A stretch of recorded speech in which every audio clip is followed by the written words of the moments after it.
c'est-à-dire cette tête, en 1919, était persuadé que c'était un des tatouages. En effet, c'était autre chose, c'était des résidus de soins d'embaumement. Alors on va décrire un petit peu tout ça, et vous allez voir comment, avec des arguments à la fois archéologiques, anthropologiques, médico-légaux, on est arrivé à la certitude que cette tête était vraiment celle d'un roi de France, et en l'occurrence Henri IV.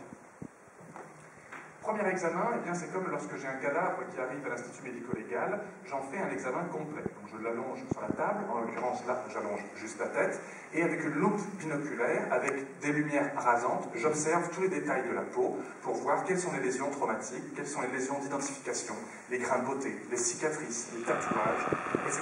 Tout ce qui peut permettre d'identifier l'individu.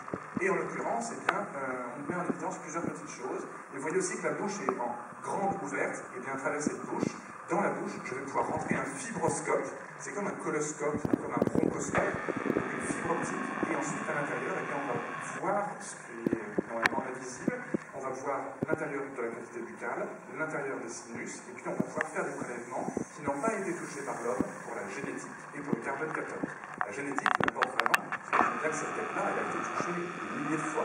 Donc c'est l'ADN des gens qui ont touché le reste. Donc pour de l'ADN, il faut aller chercher une zone non contaminée, le fin fond de la gorge ou le haut des bronches, éventuellement, en l'occurrence plutôt la trachée.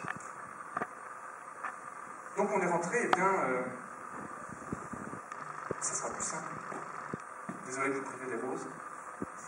On est rentré ici, par le canal médulaire, là où se trouve en fait la moelle épinière de l'individu, et puis surtout on est rentré beaucoup plus loin, là, c'est-à-dire au niveau de l'œsophage et au niveau de la trachée. Et là, on a pu descendre sur à peu près 18-21 cm pour chacune des deux cavités, donc on est vraiment descendu très très loin. Il faut remarquer aussi bien plusieurs petites choses, des restes de cartilage au niveau de cette 7e vertèbre cervicale, et puis aussi ici, à l'extrémité de cette vertèbre, on a encore des petites esquilles métalliques qui correspondent à un détail historique qui nous a été conservé par les chroniques. Cette tête a été décapitée par un révolutionnaire à l'aide d'un sabre. Eh bien, il a en partie un tout petit peu cassé ou effrité son sabre sur la partie postérieure de la nuque de Henri IV, qui était particulièrement dure, en raison de lésions d'arthrose en l'occurrence.